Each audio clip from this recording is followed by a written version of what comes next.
Je vous salue au nom de Jésus, que Dieu vous bénisse. J'espère que vous allez bien. Moi aussi, je vais bien pour la grâce de Dieu, par la grâce de Dieu. Et nous sommes encore venus, comme d'habitude, dans notre moment qu'on appelle live d'édification, un moment inspiré par Dieu, un moment où Dieu vous parle, un moment où Dieu nous parle, un moment où Dieu nous édifie. Donc, si vous voulez, vous ne soyez pas égoïste, veuillez partager ces moments, liker, commenter, parce que si vous le faites, vous permettrez à d'autres personnes de venir nous suivre et ces personnes seront fortement bénies. Nous allons prier avant de commencer. Dieu, merci pour ta grâce, merci pour ces moments, merci pour ta miséricorde, tu nous aimes, tu nous as aimés dès le commencement. Merci pour ton amour, Père éternel. Nous voulons parler à ton peuple, édifier ton peuple. Permets à que tout ce que nous allons partager en ce moment, que cela soit bénéfique pour ton peuple. Nous te bénissons au nom de Jésus-Christ. Amen. Que Dieu vous bénisse abondamment. Nous allons parler d'un thème tellement puissant, un sujet fort. Et ce sujet, j'ai une forte conviction que va vous bénir et sera un moment bénéfique pour toi. Tu seras édifié. Voilà pourquoi je t'invite, j'insiste encore, partager ces moments pour permettre à d'autres personnes de venir nous suivre. Le thème que nous allons partager aujourd'hui, c'est intitulé « On n'adore pas Dieu, mais plutôt le Père ». Que Dieu est tellement bon. C'est vraiment un thème qui peut choquer plusieurs, mais vous allez comprendre pourquoi on le dit. On n'adore pas Dieu, plutôt le Père. On n'adore pas Dieu, mais plutôt le Père. Parce que ces messages, nous avons des objectifs à suivre. Derrière ces messages, le premier objectif, c'est nous voulons encourager, nous voulons montrer l'importance ou bien combien nous avons la chance d'avoir Dieu dans notre vie. Combien les chrétiens, nous ne sommes pas comme tout le monde. On a une place particulière devant Dieu. Et la deuxième des choses, nous voulons encourager, ces messages vont encourager les païens d'abord. Les païens vont encourager les païens à recevoir Jésus-Christ, parce que c'est lui qui n'a pas Jésus, n'a pas la vie, comme la Bible dit dans le livre de Jean 14:6, il est écrit, Jésus disait, je suis le chemin, la vérité et la vie. Si tu veux être dans la présence de Dieu, ce message est vraiment bénéfique pour toi. Et la troisième objectif, nous voulons quand même motiver les chrétiens rétrogrades. Vous savez, il y a des chrétiens rétrogrades. On veut dire aux chrétiens rétrogrades, vous avez déjà goûté à la vie. Pourquoi vous avez abandonné? Voilà pourquoi on veut vous encourager de revenir encore dans la présence de Dieu. Nous allons lire le premier verset qui est Jean chapitre 4, le verset 23. Je lis au nom de Jésus. Et l'heure vient et elle est déjà venue où les vrais adorateurs adorent le Père en esprit et en vérité. Nous allons lire le deuxième texte biblique. Nous sommes dans le livre des Psaumes chapitre 150, c'est le verset 6. L'abbé déclare que tout ce qui respire loue l'Éternel, loue l'Éternel. C'est ça la parole de Dieu. Maintenant, nous allons essayer d'entrer dans la profondeur. La première des choses, nous allons dire, on va essayer un peu de voir qui est Dieu. Dieu, c'est le Dieu créateur, le créateur de toutes choses. Vous savez, Dieu est Dieu parce qu'il a créé. Parce que si Dieu n'avait pas... Dieu est Dieu parce qu'il est puissant. Il est celui qui existe avant que toutes choses existent. Mais nous les humains, on reconnaît que Dieu est Dieu parce que c'est lui qui nous a créés. On ne peut pas appeler quelqu'un inventeur si il n'a rien inventé. Donc Dieu était le Dieu créateur, le créateur de toutes choses. Il est Dieu parce qu'il a créé toutes choses. Toutes choses existent par lui. Il est puissant, il est la source de toutes choses. Et qui est un père? Un père, c'est un géniteur, c'est celui qui donne la sémence à la femme et la femme à Jean. C'est lui un père. Maintenant, Dieu, vous savez, il y a une chose dans la Bible qu'on appelle, les mots n'existent pas, mais les effets sont là, qui parlent, qui a ce qu'on appelle la Trinité, les trois personnes en Dieu. nous avons le Dieu le Père, Dieu le Fils et le Dieu le Saint-Esprit. Donc ce n'est pas dit que ce sont trois personnes différentes, non, c'est une seule personne qui joue les rôles différents. Donc c'est un peu ça, c'est ça que vous devez retenir par rapport à ça. Et aujourd'hui on va toucher Dieu, on veut déjà d'expliquer Dieu, et on vient aussi d'expliquer le Père, parce qu'il nous a la Bible déclare à tous ceux qui l'ont réussi et à tous ceux qui croient en son nom, il les a donné le pouvoir de devenir enfants de Dieu. Donc Dieu est notre Père. Lorsque Dieu devient ton Père, lorsque tu reçois Christ dans ta vie, c'est alors que Dieu devient ton Père. Le Fils, pourquoi Dieu est le Fils? Parce qu'il s'est livré à la croix. Il avait accepté de naître comme tout le monde pour nous sauver. C'est alors qu'on l'appelle Fils. Et la Bible déclare celui qui a le Fils a la vie. Maintenant, on va essayer de voir, on n'adore pas Dieu, mais plutôt le Père. Là où nous venons de lire, bien aimé, dans le livre des... D'abord, on va commencer par... Dans le livre des Psaumes, chapitre 150, verset 6, la Bible déclare tout ce qui respire loue l'Éternel. Donc, cela veut dire la louange, parce qu'il y a quand même une différence entre louer et adorer. Louer, c'est dire à Dieu ce qu'il a fait, comme la création. Nous te louons parce que tu es le créateur. Donc, on loue Dieu par rapport à ses œuvres. Or, Dieu, la Bible déclare, là on est venu, que tout ce qui respire. Donc, ici, on ne fait pas la différence, on ne distingue pas. Ici, on ne sépare pas un groupe, mais on dit seulement que tout ce qui respire. Donc, on va essayer de dire que la louange, c'est pour tout le monde. Même les arbres, les oiseaux, ils adorent Dieu. Même le païen, plutôt, il loue Dieu, s'il vous plaît. Il loue Dieu. La louange, c'est pour tous ceux qui respirent. Or, les arbres aussi respirent. Les animaux aussi respirent. Les poissons aussi respirent. Donc, même les animaux, les arbres et les hommes ont le droit. La Bible a permis aux arbres. La Bible a permis aux oiseaux. La Bible a permis aux animaux, aux poissons de louer Dieu parce qu'ils respirent. Donc ici, la louange ne fait pas la distinction. La louange est pour tout le monde. Et le païen et les chrétiens, ils peuvent louer Dieu. Et lorsque la Bible dit tout ce qui respire, la Bible part loin pour nous dire, pour donner même la permission aux animaux. Parce que les animaux existent et après, ils disparaissent. Mais les hommes restent, subsistent pour toujours.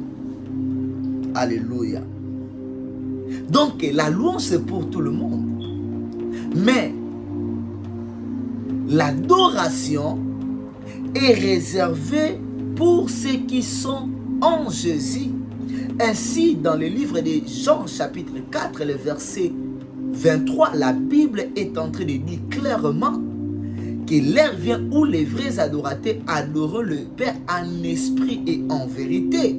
Parce que le Père, pourquoi nous disons que on ne loue pas, on n'adore pas Dieu, mais plutôt le Père? Parce que l'adoration, d'abord, l'adoration est déterminée pas par rapport à celui qui adore, mais d'abord par la personne qu'on adore.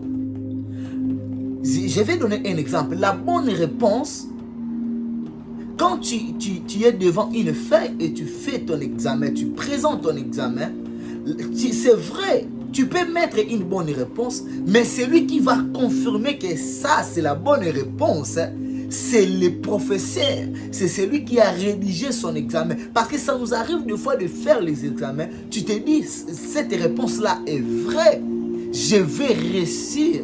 Mais arrivé à la fin, on corrige et tu échoues.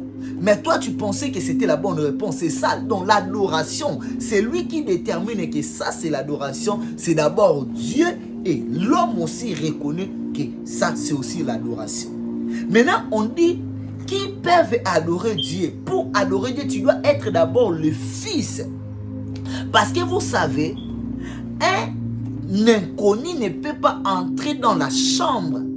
Mais un fils a le droit d'accéder, d'entrer dans la chambre. Pourquoi? Il est de cette maison. La Bible dit à tous ceux qui l'ont reçu, à tous ceux qui croient à son nom, il les a donné le pouvoir de devenir enfants de Dieu. Or, quand tu deviens enfant de Dieu, tu reçois Christ et tu deviens ce qu'on appelle l'homme spirituel. Or, pour adorer Dieu, il y a une condition. Il faut adorer Dieu en esprit et en vérité. Or, lorsqu'on parle en esprit et en vérité, on fait allusion au Saint-Esprit. Christ a dit, je suis le chemin, la vérité et la vie. Or, c'est l'Esprit de Dieu. Vous savez, nous étions déjà morts à cause de nos péchés. L'homme païen est mort. Celui qui n'a pas Christ est mort parce que Christ a dit, je suis le chemin qui amène vers le Père. Je suis la vie. La vie parce que le péché, le salaire du péché, c'est la mort. C'est lui qui est dans le monde est mort. Mais Christ est la vie. Christ est la vie. Cela veut dire pour adorer Dieu, il faut au préalable avoir Christ.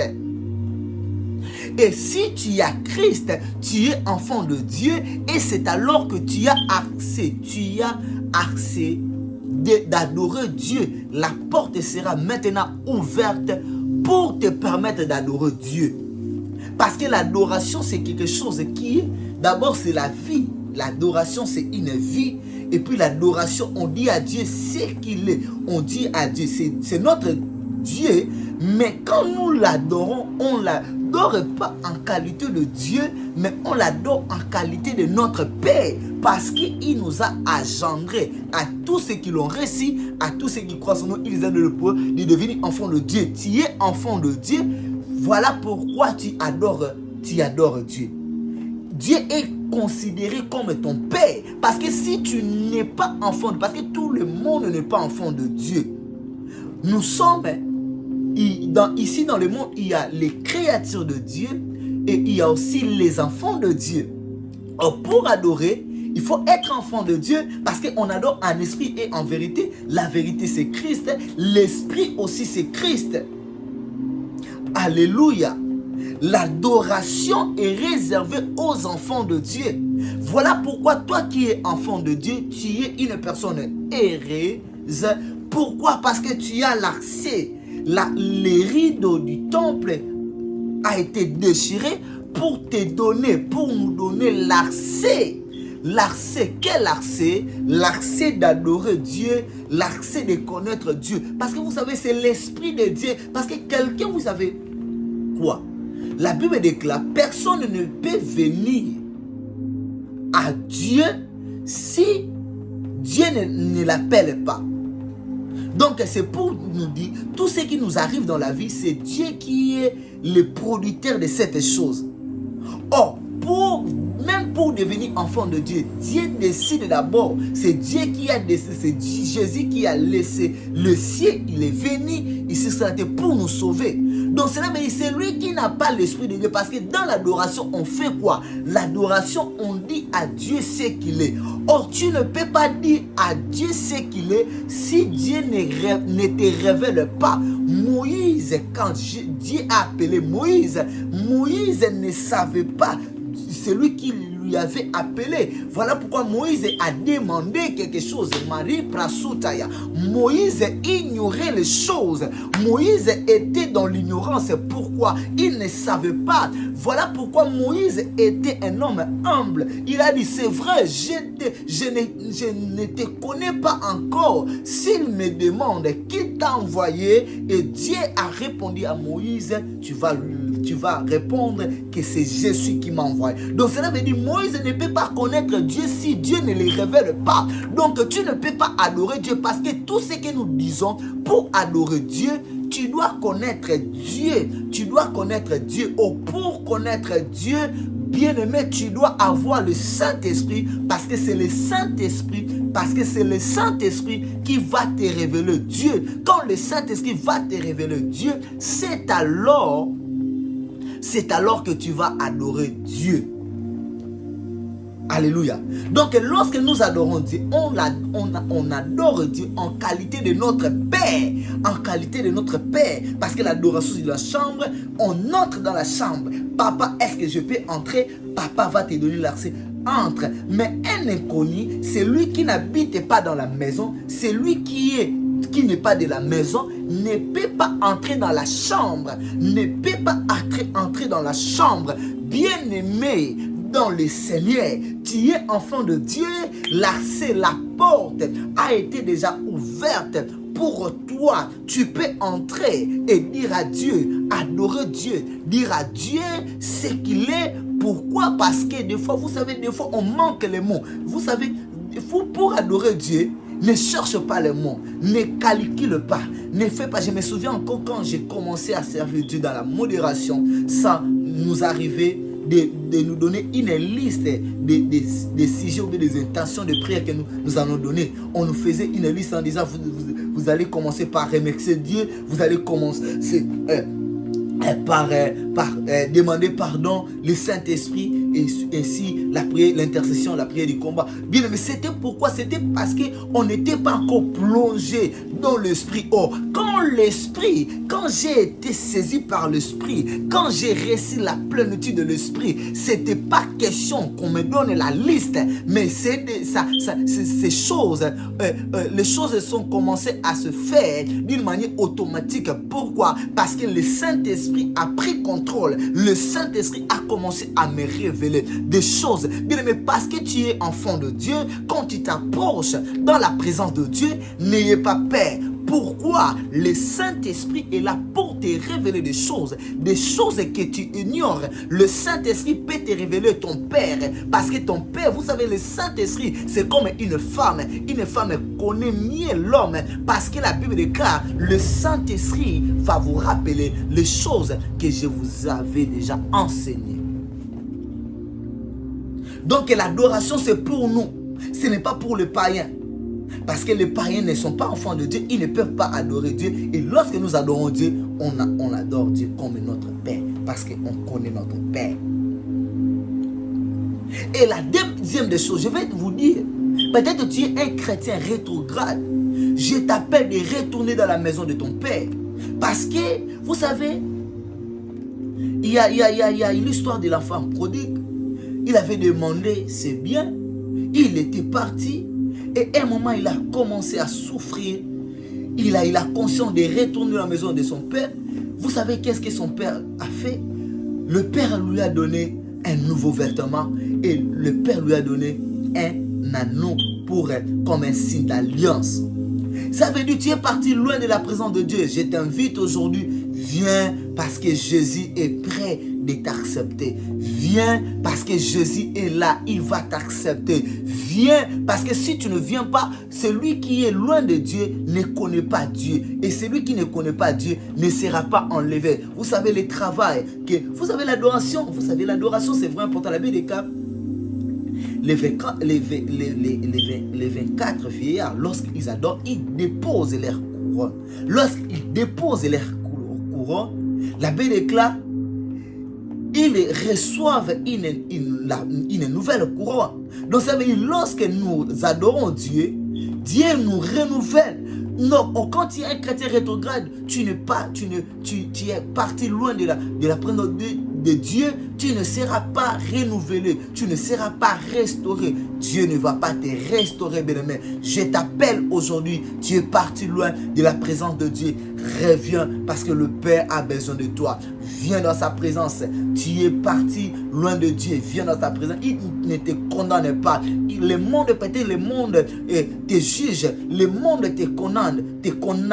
Le monde t'appelle un voleur. Le monde t'appelle un impudique. Mais je te dis, Christ vient. Il te dit, va et ne pêche plus. Viens dans ma présence. Il va te recevoir. Et la deuxième des choses que je vais dire, toi tu es païen, tu n'es pas enfant de Dieu. Reçois Christ parce que Christ va te donner l'accès de connaître Dieu, de connaître combien Dieu est amour, de connaître. Parce que peut-être tu es rejeté, tu n'as jamais Tu n'as pas reçu l'amour de tes parents. Tu n'as pas reçu l'amour peut-être de ton mari, de tes enfants. Mais je te dis, il y a quelqu'un qui t'aime. La Bible déclare dans le livre de Jean 3,16. Dieu a aimé le monde. Il a donné son Fils unique, afin que quiconque croit en lui ne périsse point, mais qu'il ait la vie éternelle. Il y a une vie réservée pour toi. Tu veux adorer Dieu. Si tu restes païen, tu vas commencer à louer Dieu. Or, ceux qui louent Dieu n'ont pas la récompense. Or, la récompense, c'est pour les enfants. La récompense, c'est pour ceux qui adorent. Tu veux être un adorateur. Reçois Jésus-Christ dans ta vie. Il est là, il va te pardonner. Il va te montrer son amour. Peu importe tes péchés. J'aime une chose que dit la Bible. Je cite souvent ces versets. Parce que vous savez, il y a des versets clés qu'on utilise dans le champ des batailles. La Bible déclare dans le livre de 2 Corinthiens, chapitre 5, verset 17. À tous ceux qui l'ont reçu, à tous ceux qui croient son nom, il les a donné le pouvoir de devenir enfants de Dieu. Tu veux adorer Dieu. Reçois aujourd'hui Seigneur Jésus-Christ dans ta vie. Je vais maintenant prier pour toi. Tu es chrétien. Tu vas dire merci à Dieu pour le salut. Tu es un chrétien rétrograde. Tu vas dire à Dieu, j'avais tombé, j'ai tombé, mais je prends la décision, relève-moi. Tu es païen, tu vas dire à Dieu, je suis conscient de mon péché et j'accepte. Tu étais mort à la croix pour mes péchés. Et je vais prier pour toi. Prends juste ta main, mais ça, c'est ta poitrine. Et je vais prier. Dieu, je prie pour toute personne qui est chrétien. Merci pour le salut. Merci parce que nous sommes des enfants et nous avons l'accès de t'adorer. Parce que nous sommes tes enfants. Parce que l'adoration c'est pour les enfants et on adore le Père. Nous te bénissons. Je prie pour tout chrétien qui a abandonné la foi. Père éternel, à cause de ce monde, à cause, Père éternel, des problèmes, relève aussi sa tête. Relève encore sa tête. Je prie pour celui qui est païen et il prend la décision de t'accepter, d'abandonner le péché et de te suivre. Purifie cette personne. Accepte cette personne. S'il n'a pas une église, oriente cette personne dans une église. Nous te bénissons au nom de Jésus-Christ. Amen. Que Dieu vous bénisse. Je crois que vous êtes vraiment bénis par rapport à ces messages. Partagez, commentez, likez. Que Dieu vous bénisse. Abonnez-vous dans nos différentes pages. Évangéliste Raphaël Mwanda sur TikTok, sur YouTube et sur Facebook. Que Dieu vous bénisse.